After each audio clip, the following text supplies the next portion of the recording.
What up? What up? Welcome back to the Blockuments. Crypto education through everyday conversation. My name's Nate Talbot. I'm the executive director of Detroit Blockchain Center. And to my right is the creatively curious. Yes. I'm Ashlee Rose. I'm an everyday mother. I'm an online reseller. And I'm on a journey to figure out what in the heck is going on with all of this crypto, blockchain, Bitcoin, and today AI coin stuff. Right. Spoiler alert. Yeah. So let's figure out what's going on. But first, let's tell the people what time it is according to the time chain. Yes. So it is block number 840,212. Uh-oh. I got different numbers. Oh, you do? Realignment. For real? Realignment, yeah. I thought, I was like, okay, today I'm going to do it correctly. I even clicked on it. What's yours say? 217. Oh, what did I say, 12? Yep. Well, that was a mistake in my brain. Oh. That was a mistake in my brain. There we go. That's what went wrong. Okay, 840,217. The number of transactions are 4,895. The block size was 1.46 megabytes, and the total fees and subsidies were 4.626 Bitcoin, which equates to 300,855 USD. The winners of that are Brains Pool. Brains. So. Which my Brains Pool isn't working today. Right. Right. Yep, there's that lower subsidy we've been talking about. And Brains Pool. Are you familiar with Brains Pool? Not even a little. They're sort of innovative because they are working on being a decentralized mining pool, which is exactly what we need. Interesting. Most mining pools have an organizer. Most people who call themselves miners, yet point to a pool, are not miners. They're hashers.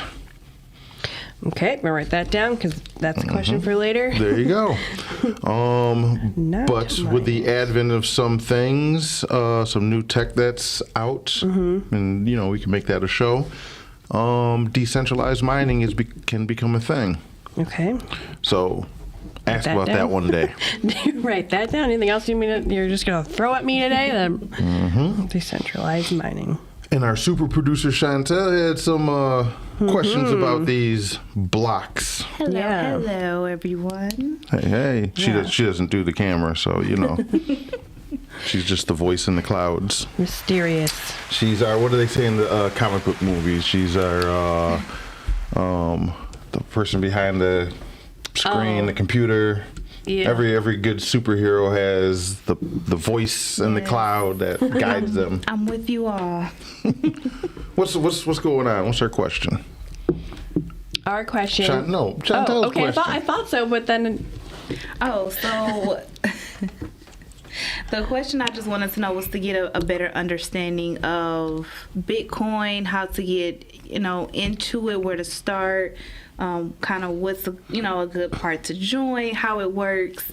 So that's kind of the discussion that we were having prior to. Right. And we were talking about the difference in miners that we talk about every show with the mining pools or the blocks. Yeah, winning the block. Winning the block, and how that is separate and apart from if you wanted to acquire some Bitcoin. Do you have to join up with a mining pool to get Bitcoin, or what? What's guide us?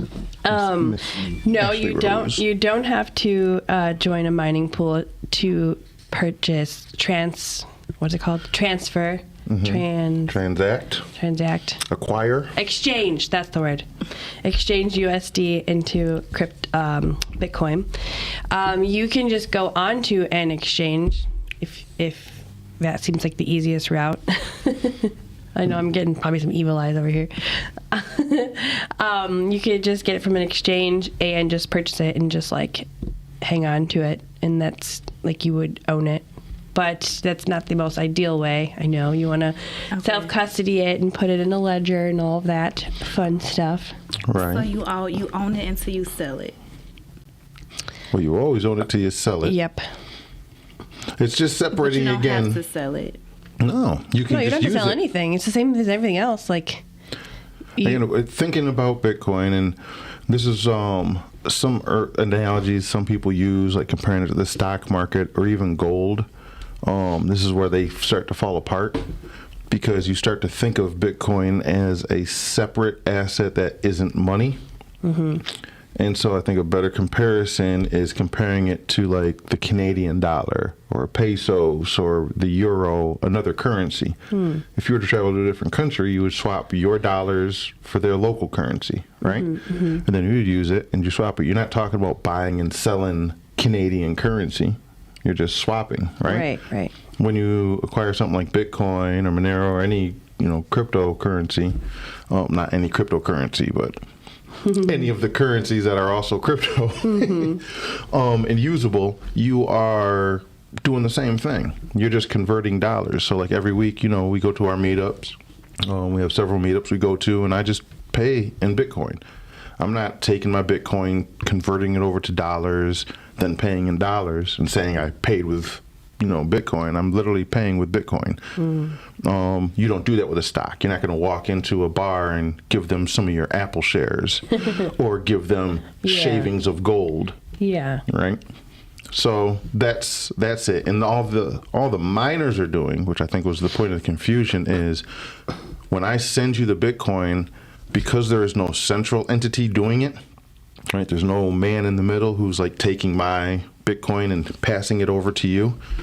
I have to use what's called the gossip protocol. That's how Bitcoin starts off. And I just yell out, hey, everybody that can hear me, I'm sending Chantel 1 Bitcoin. And then a miner, several miners, will hear that, plus anybody who's running their own nodes. They're not my miners, but they're just watching the network. They hear that, and they put it in a thing called the mempool, which when we load up the site every day, mempool.space, that's what it's the mempool. Matter of fact, pull it up real quick and I'll show you. That's where all the shouts go. Like That's all where your all the shouts go. Yep. So when we're looking, let me see, we on screen. All right. Boom, we're on screen. When we select the block and I come down here, and our internet connection goes. So they show us these two screens, right? This is the expected block. This is what mempool.space's node and every miner, right? They see these are all people yelling, hey, I want to send 0.05 Bitcoin. I'm willing to pay 14,000 sats, right? If you pick up my and send my Bitcoin over to Chantel, that's just somebody yelling. So these are just all the transactions that happen within a day's time. That happen within a block's time, right? They could be days old. Okay. Some of these could be days old. Some of them can be seconds old. But this is just yelling. See how it says expected block up top? Right. This is just the yelling. And those are the ones that actually went through? And then on the other side, these are the ones that the miner that won the block, so for this one it was Brains Pool, the miner who won the block plucked all of these transactions out and said, I'll include it, I'll take your fee, I'll include it in the next block, and way... And that's based on the stats that was in the... It's usually just based off the fee. So most likely... They're going to, just like, it's like an auction. The miner just wants to make the most money in fees, so they look who's going to pay the most, right? And then they'll take those highest fees and put it, and they'll pull them in there. But they want to fill the block, and so they're going to fill it. Let's say with the $20 fees, then the 15, then the 10. But they still got space in the block, so now they're like, all right, I'll grab that 30-cent fee. I'll grab this 25-cent fee, and maybe they're altruistic, and they're like, look, I'll always give 2% of my block or 1% of the block to like super low fees, and I'll just put them in there. Okay. Right? They just get to choose, but they're not controlling the Bitcoin. You're not handing them your Bitcoin. It's not like you sent your Bitcoin to the miner, and then when I send you Bitcoin, I'm not sending it to the miner who then sends it to you. It's sitting on my My UTXO goes in my wallet, right? I'm going to send it to you. It's going to sit in my wallet until a miner says, hey, I've confirmed this is a legit transaction. Nate really has the Bitcoin to send to Chantel. That's basically what the miner's doing. Right. And then it publishes it to the chain. As soon as it does that, my wallet sees it, your wallet sees it, and the Bitcoin goes directly from my wallet to your wallet. So you couldn't ever send one without a stat, correct? What do you mean a stat? You wouldn't, a stat, you said the higher the stat. The higher the fee. Sat. The sat? Sat. Maybe you're trying to say sat? Sat. That's the sat rate. That's what we pay fees in. We pay fees in Satoshis, right? Got you. So, yeah, the higher the Satoshis you put in, So sat the is more like the likely. shortened name for Satoshis. Gotcha. Right. And the Satoshis are the fee, like the pennies. Like maybe the fee was 12 pennies, and so or 12 sats. Does that make a little more sense? Okay. Yep. And again, when you look at it on either side, you can just look at the block. It'll hover over it, and it'll tell you. So for this transaction... Use the pointer. Oh, well, I got to lock that in. But for this transaction, there's just another way of looking at it. We'll pretend this is me sending you Bitcoin. I sent the Bitcoin out, and I sent it to 3 spots. One of them, see, is the fee. And the rest is one output. That's probably some change coming back to me. And the rest of this is going to you. So I wanted to give you $20. I wanted to give you $19.35, but all I have is a $20 bill. I push that $20 bill out. $19 and how much I say? 57 cents goes to you. Yeah. A small percentage of that goes to the miner, and then the rest, fee. the change, comes back to me. Oh, so And that's it's all not that's happening. Exact amount. Like sometimes you will get change back. Yeah, most times you'll get change back. Unless you have exact amount. You got to have real tight UTXO management. It's like going into your piggy bank and only putting certain dollar bills into it. I'm only going to put a $1.37 bill in here. Yeah, good luck. Right. So that's how that works. And we'll do a whole, I mean, Ashlee's been begging for a Block Explorer breakdown, so we'll do that one day. Yeah. But what are we actually talking about today? Today we are talking about what the heck are AI coins. What the heck are AI coins? Yeah, and I don't know. They're just like making a break on the scene, allegedly. There's no legend about it. They're out there. In my reality, my perspective, they are making a break on the scene. And I say that because Chantel asked earlier if they're new, and you were like, no, and I was like, okay, well that's not what I thought, but here we are. All right. So, AI coins, if you go someplace like CoinGecko, you can actually look by category, right? So you can go to CoinGecko, you can go to Should we be having the screen up or no? We can, but I'm going to talk through it because we do have listeners who aren't watching. But if you want to see it, go check us out on YouTube. But we'll talk through it.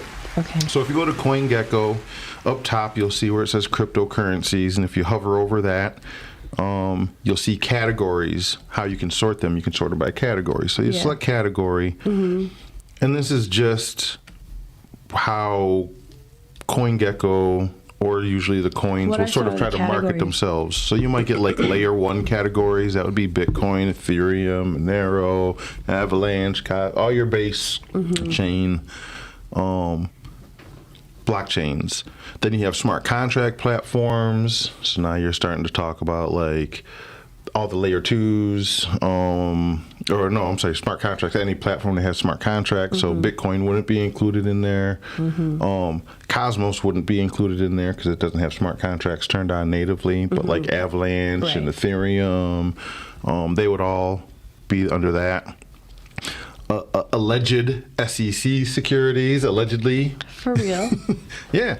So these are like very loosely categorized. This is alleged SEC securities because SEC doesn't have a strong rule case on what a security token is. They'll say in one breath, we're not saying tokens themselves are securities, and then they'll sue a developer and be like, well, that token is a security, right? So allegedly. stable coins, right? Whatever category you can think of, NFTs is going to be one. AI DeFi. one of them? And so if you look around, Oh, we got to scroll real you're deep. going to see artificial intelligence, right? That's number what? Like 21, does that say? Right now. That Right could be now. different by the time somebody goes on and looks. Yeah, that's true. It changes like that rapidly? Well, I think depends on how it's sorted, and I think, this list, I don't know how this list is sorted. It's not alphabetical. It's not market cap. No? But you could sort it by different It's just categories. the person who puts it together picks a favorite? Yeah, these are sort of arbitrary. Oh. But how they pick it, and this is where it gets into like what are AI coins, right? 4 years ago, you wouldn't have seen, you actually could have seen AI coins in there. There would probably be like 3, right? But like what happens in every cycle is a new hot thing comes about. And so everybody, especially, one of two things happen.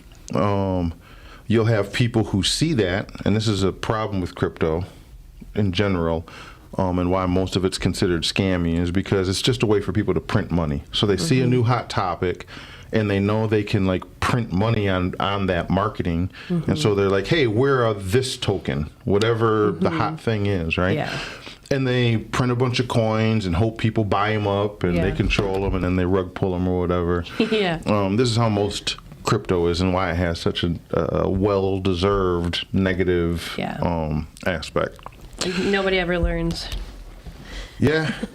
Well, this is that we're early, which I don't really like, but this is part of that we're early phase, and partial is nobody learns, but the other half of it, there's so many new people who come in who don't know. You don't know what you don't know. And degens are degens. We're not trying to teach, right? So new people come in and get burnt. So that's one way. That's part of the an learning AI process, token. though. It's like a rite of passage. Well, yeah, you can tell your kid over and over, don't touch that thing, it's hot. But it's not till they put their hand on the stove, they learn, like, oh, that's hot. Yeah, that really is hot. That's what hot means. Yeah. Yeah. So that's what wrecked means. Yeah. Yeah, that's what wrecked means. Good, have fun staying homeless. The other thing that happens is you'll have projects that have been around before the marketing thing. And I guess this can even break down into two things. They've been around, and either the thing they were doing, even though they didn't call it whatever, it sort of peripherally aligns with it, and I'll get into what that means. We'll point out a couple tokens. Or they've been around and they've never caught on, and so they just change. All of a sudden, this decentralized thing that nobody controls changes its whole agenda and what it does to fit overnight to fit the new narrative. Fad, so we saw that huge last cycle with NFTs, right? You had chains that were supposed to be, their whole thing was we're a supply chain thing, or we're beating the banks thing, or whatever. It's garbage. Yeah. Right? And so the new thing comes along, it's like, no, we do NFTs too. That's what we really are. We're an NFT platform. You can do NFTs here. Oh, we forgot to tell you. Yeah. We just failed to mention that for the first 4 years. Yeah, but lucky you, here we are. Here we are. And it's just that part's just a different variation of the something's new, I'm going to mint some new tokens type thing. So the only ones, in my opinion, that are legit-ish are the ones that have been around, have been doing something that sort of peripherally aligns, and then this new thing comes up. So you start talking about AI tokens, right? Yeah. So if we look at the list, and again, I'll read it out so you don't have to, viewers don't have to look at this at home if you don't want to. Number one on the list is Render, which is a token, right? So Render's listed as the number one by market cap placement token. AI token. So if you click and you go in to sort of see what Render is, right? Render Network Foundation is the leading provider of decentralized GPU-based rendering solutions. There's more, but I'm not going to read it all out. What does that mean? Well, I know a little bit about Render. So what I know is Render really came to light last cycle during the metaverse phase, right? Okay. And their solution was, if you really want to run a metaverse, an online metaverse thing, you need GPU power, right? You need computers that are going to run the software, because if you're using like Facebook's metaverse, right? Facebook has warehouses full of servers who are generating all of this animation content, video content for you to interact with. So if you're going to have a decentralized platform that offers metaverse, well, are you going to have a centralized warehouse full of servers that can process all of this animation stuff? So meaning like a new Facebook? Like if you're going to try to compete with Facebook for their metaverse. If you're going to try to compete with Facebook on a metaverse and you want to do it in a decentralized fashion, the biggest threshold you have to overcome is processing power. It takes GPUs, so which like are part of your computer. Render would be that solution, allegedly. So Render is one of the many solutions. Okay. They're not the first. They're wanting the last. Yeah. But they're one of the popular ones. Who they were like, well, Ashlee could have plenty of GPU at home. Maybe she's a gamer, but she doesn't have time to game as much, right? And she has all this time because she's got a full-time job where her computer that has all this GPU power is just sitting there. So similar to like the file sharing platforms or the storage platforms, their option is Ashlee could download some software, part of this Render network, and make her GPU space available. So that way when Nate wants to go do something that requires GPU power, like run the metaverse, I can rent her GPU space and she'll earn a little bit of money for her GPU that's just sitting there. I don't have to worry about a centralized network of GPUs. Right? And so this is one of those peripherally aligned things. That's what it came about. But now AI, everybody wants to run AI. AI also requires a lot of memory, which mostly comes from GPUs because they're faster. And so where do you get this GPU space from? Well, Render, you could literally just run your AI model, and then instead of using your own computer's GPU power, you could rent it out from Ashlee, the gamer, when she's not playing her games. So... and so that gets dumped into the AI category now. Okay, so if I'm hearing this correctly, you're saying that it's doing the same thing it always did, but AI is cool right now, so they're just saying you can also use this for AI, so do that. Yep. So it's just like a marketing. It's just a marketing thing. It's not like I don't know. I guess when I thought of an AI coin, I kind of thought like it's a coin that like automatically does stuff. I don't know. Well, I don't know. I'm sure there are some. Matter of fact, I sat at I went to a meetup a couple months ago, and they were talking about their AI coin and stuff, and it was the same thing. It was a mixture of renting out GPU. They didn't even really know what their coin did. But it was a mixture of like renting out GPU, but some places are like, no, what you can actually do is run an AI model right on the blockchain, which already is sort of dumb. Okay. For the simple fact of this is a thing we'll see over and over and over again, which is people get really hyper-focused on one technology. Yeah. And I think that's the only answer. And it only gets worse when that technology is highly incentivized by money at the base. Most technologies are worth zero until it catches on.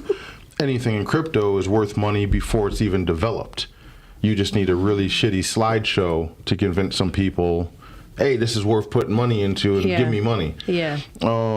And so, like running a model, right? Everything doesn't have to be on the blockchain. We've talked about this a lot.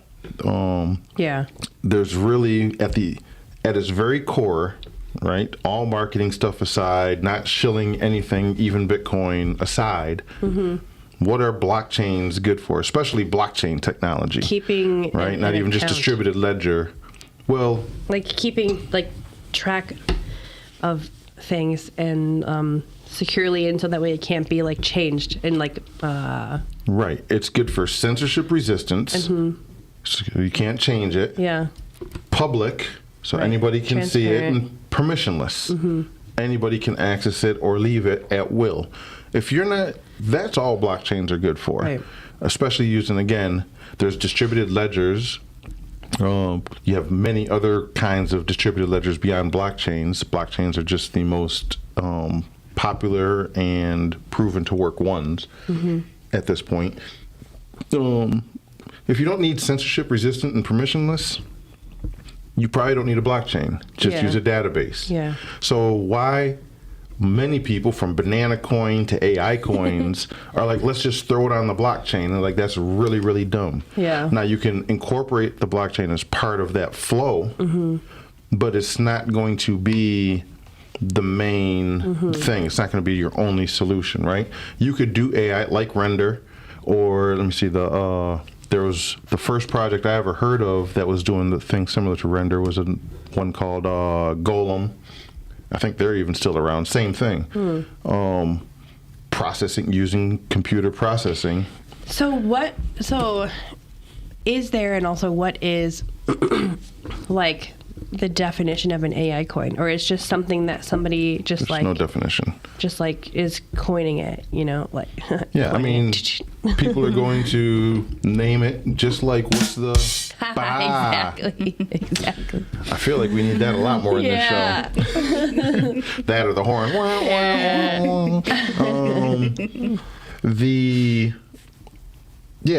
It means nothing. People just throw names on it, just like Joe Biden coin or Trump coin or Pepe coin. But people are real hyped about AI coins, at least the ones I see on the internet, and I'm like, it's because they don't know. Most people they're like, AI is like the newest, coolest thing, and it's going to take over the world. So like, invest in this because AIs are like where the future is going. And like, I mean, they're not, I don't think they're wrong, but also like, what does, I think like, what does that have to do with the coins? And then I guess you related it to the GPU, so that makes sense. But also like, wouldn't that just be called like a processing coin? There's this thing called Dunning-Kruger that's come to repopularization over like the past 10 years. It's a curve. You ever heard of Dunning-Kruger curve? I've heard of it, but you can just enlighten me. Dunning-Kruger is basically, best way I can explain it is there's three phases. There's somebody who knows nothing about a topic and knows they know nothing about a topic. And so when you ask them about the topic, they're like, I don't know what you're talking about. Yeah. There are... And this is the dangerous one. Yeah. There are people who know enough about it. You've heard the saying, just enough to be dangerous. Yeah. They know enough about the topic to feel like they know about the topic. Yeah, and then go do damage. And they don't know jack shit about the topic. I feel like I'm the first one. Right. And then you have people who are very, very proficient on a topic. And you ask them about the topic, and they're like, I'm really unsure of it. So that's the Dunning-Kruger. Like, the more you know about something, once you're in the middle, which is the dangerous part, you feel like you know everything, but you don't know what you don't know. Right. But once you start to learn that, then you go to the last phase, which is you know so much about the topic, you realize there's so much you don't know, and you're very hesitant to ever give a confident answer on anything, because you're like, well... Like, as far as I know, it's this, but it could be a lot of different things. Yeah. Almost everybody in the cryptosphere is prime Dunning-Kruger, and we have our own Dunning-Kruger meme where you have on the far left is like some schmuck who's like, no, you can't have an AI token because it doesn't make sense and blockchains are no good. Yeah. Then you have usually that's the middle guy. And the one on the far left is be like, AI is the greatest thing in the world. The guy in the middle is like, no, you can't do this because of whatever. And then there's the enlightened person who's like, AI coins are dope, right? Yeah. Now, the schmuck and the genius are saying the same thing, but for different reasons. Right. And that's our sort of own version. So, like, will AI and crypto merge? And we've done an episode on this. Yeah. I think there's a lot of entanglement with crypto, whether you're just talking about the chain, with DAOs, with the tokenomics piece, there's a lot of tie-in you can have. Oh yeah. That could be how AI actually can transact and make things move and groove. Well, right. Right. I mean, AI, it's really hard right now for AI to interact with the real world, even though Boston Dynamics they retired their old human killing robot and started, I don't know if you've seen this, and have an even more scary human killing robot out. It's called Boston what? Oh, look up Boston Dynamics. 3 days ago. I'm scared. Yeah, from this block height, about maybe 4 days ago, they announced they're retiring. They're the ones who make the little robot dogs that you see. Oh, yeah. Well, they have the humanoid ones, too, those big, boxy humanoid ones. Never seen those and they ones. dropped a video we're retiring the robot. And people are like, oh, okay. Oh, thank God. And then And then the day later, they got this one that's 50 billion times more terrifying. that's great. Yeah, so We love that. and now I would drop AI in that, right? This Yeah. could be, theoretically, crypto could be the way you can control AI. You make, just like the reason we pay fees, right? Oh, we pay fees to prevent spam. It doesn't guarantee no spam, but it makes it really costly. Yeah. If you base program AIs to need to transact every time they make an inquiry, right? For what most people need, that fee can be so small, it's inconsequential. Like when proof of work was invented for email, the average person never noticed the little bit of bump. It's so small. But for a spammer, somebody who's doing bulk computation, Yeah, it adds up. or an AI system that's doing bulk computation, it becomes really expensive. And as long as we can control, you would have to have, a token with a limited supply that's scarce. Yeah, but then if AI, it's like a hive mind situation and they get their hands on one that doesn't have that, then that just becomes the new currency. Well, it depends on how you program these things, and that now we're talking well above. I know enough about the AI Dunning-Kruger to know I don't know jack diddly. Yeah. So I don't know, Yeah. but it could be. It could be. But the key thing, excuse me, the key thing I think to take away from the AI stuff, which again could probably be a whole nother show, is there are a few talking points this cycle. One of them we've reviewed and actually had a guest on about it, which is decentralized infrastructure, right? This is one of the key areas I think blockchains and crypto are going to be good for. And when we brought Althea on, we had Deborah from Althea come in, who was doing the decentralized internet systems for the last mile. That's like a decentralized infrastructure thing. And this is some of these, like the Render or Filecoin, or some of these AI things that are being dubbed as AI tokens right now.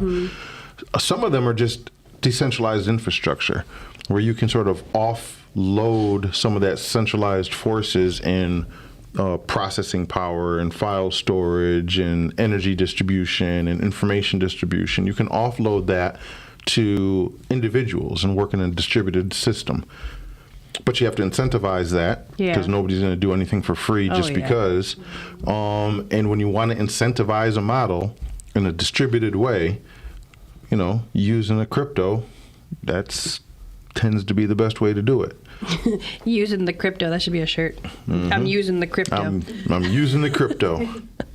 But yeah. So AI is which when you go to someplace like CoinGecko, if you can't tell, CoinGecko is not a sponsor, but it's my preferred. Could be. So if you're from CoinGecko and you're watching this. Yeah, they're not a sponsor allegedly. Which when you look, you'll see someplace on here, you'll see DPIN. Here it is. Decentralized physical infrastructure. And here's Render again, number 2. Oh, well, look at that. Right? Because it fits. And many tokens are going to be between the two, where they're trying to be an offshoot for data storage or data processing. And these are all things AI can use. And so some of the AI tokens, like I said, they're just sort of clumped in because they have a peripheral use case. They could be used for AI. They could be used for AI, just like they could be used for gaming. The first one what was that? Golem. Which was the first one I ever saw back in 2016, 17, because I have a history in doing video production and stuff, and they were talking about rendering. We used to in video have to do all this rendering, which would take hours. And it's like, what if you could offload that and pay other people's computers to render, and you could render faster, cheaper, It made sense. And now they could be considered an AI token if they're even still around. Yeah, so they kind of... there they are. That kind of makes me think, like, so do they also classify or categorize stocks in this way too? Because to me, I think that they just do like tech. Well, you could, yeah. But could they also do like AI stocks, and like technically like Google could be one of those, and it could also be like... Intel is the best example of that, right? Intel is computer processing, which it still is, but now you do have a new subcategory of AI stocks, and Intel easily flows over to that. Google now easily flows over to that. Facebook was social media, but now they launched depending on who you're asked, like the second or third most popular AI model, right, with Llama. So Facebook, which is now Meta, which was a metaverse company, right? They tried to rebrand themselves as a metaverse company. They can be classified as an AI company. Companies can merge in between sectors easily. Yeah. And if that happens, that happens. But it's the Long Island iced tea companies you want to watch out for, who literally is Long Island iced tea, but, we aren't selling any. So, hey, guess what? We're a blockchain company now. Oh. Yeah, Long Island iced tea blockchain. Real thing. A real thing? Yes. Like in the world? Like it exists? Yeah. That's so crazy. So, those are the ones that you want to avoid at all costs. And most importantly, you got to realize where you are on that curve and realize that, look, I like to use Vitalik Buterin, the core founder of Ethereum, as a perfect example. Dude ain't a dummy, right? Some people might call him a scammer. Sure. Some people might not call him. They might just call him a genius, whatever. He's not a dummy, right? And he gets things wrong. Yeah. Adam Beck was like the first person Satoshi contacted about Bitcoin. Like, hey, I got this thing and I based it a lot off of your work. Like, want to give it a read? He gets things wrong. Yeah. Well, we're all humans. So, exactly. What I'm saying is, if people like this, who are fundamental in where we are now in the cryptos, whether it's Bitcoin, crypto, whatever, if they can get things wrong, you think you got all the answers? Oh, no, I don't. Right. And so if you're out there, without giving financial advice, because don't buy any of it, you'll lose your money. Yeah. The moral at the end of the day is, like, it's probably a scam. And you really got to think through. The one thing you really got to realize is... So cryptos are guilty until proven innocent, and it's opposite. Yeah. Well, you need permissionless and you need censorship resistance. And if you don't have those two things, or if you don't really need those two things... then what are you doing here? What are you doing here? Just use a database. It's not about to change the future of the world. Yeah. You know what I mean? And go look up the AI coins that were around. There were AI coins back in like 2017. That literally market themselves as AI coin. AI isn't new. AI has been around since like the 50s, right? Yeah. They were like prepping. They were early to the party. They missed the ICO boat on that one, but they've been around, and they still aren't. Nobody cares, because that's not how AI works. It's not how the world works. Everything's not going to be on a blockchain. Yeah. So. Well, that's why I tried to kind of like make the connection between like the stock market. They could potentially market stocks as AIs if they wanted to like, because I feel like it works well in cryptos to like, I don't know if I want to say fool people, but fool people because it's like people think that like cryptos they're so new and they're like confusing, but they're also like not at the same time. But you just need to be like talked to about it more. Does that make sense? Yeah, I don't know if it makes sense and they or are not. fooling people. Look, because like once you learn the fundamentals, like you kind of understand like what you need to look for, and like you can easily spot a scam. But like, it's hard to spot that scam if you don't know what you don't know. Like kind of what you said. Right, and this is why I use CoinGecko again, not sponsorship, but like CoinGecko, right? If you look up at the top, when you go to the site and you go to the very top, it'll tell you how many coins it lists. So CoinGecko lists 13,978 coins. I remember in 2017, 2018, that number was like 6,000, and then it was ridiculous. Yeah. This is why I use CoinMarketCap, though. If you go to, CoinGecko, if you go to CoinMarketCap, like the first popular coin, whatever you call these, they list 2.4 million plus. Wow. You think there's 2.4 million good use cases to put something on a blockchain? Yeah, probably not. No. And this is why it's easy to say 99.99999% of all of it is going to be a scam, whether it's scammy intentional or scammy unintentional. It's scammy. And if you think you with confidence have the one, that's the real deal. Yeah. It's really all just the greater fool's theory, right? Not all of it, but most of it is, right? 99.999. Right. You know, there's good arguments between, all right, okay, so there's Bitcoin, there's Monero, there's Litecoin, there's Ethereum, say, and Cosmos. Let's just take those, right? You theoretically could have a good argument on why some of them are or are not scammy or are or not useful, right? But Banana Coin, which again was a real thing. Yeah. I'm not joking. Like, that was a real thing at a conference, like putting bananas on the blockchain. What do you mean was? It's not around anymore? I want some banana coin. The thing about crypto is they probably never die as long as one schmuck is left with a bag. And they're trying to sell it. Yeah. So, yeah, I mean, I was just re-listening to that episode where you were talking about that, by the way. The who? I was just re-listening to that on the drive-in, that episode where you talked about that and like kind of went into it. Yeah. So, I mean, that's where you are. That's what we got. Our AI coin, what the heck are AI coins? Yeah. Most of them are nothing. Yeah, no one really knows. That's the answer. No. Yeah. Right. Yeah. So, if you have a better definition for us, or you think you know more, please let us know. How are they going to let us know? You can find us on TikTok, Twitter or X, Facebook, YouTube, and we're all at The Blockument. Blockument with a K. Yep. All right. Cool. And if that's it, then come for the riches. And stay for the revolution. Peace.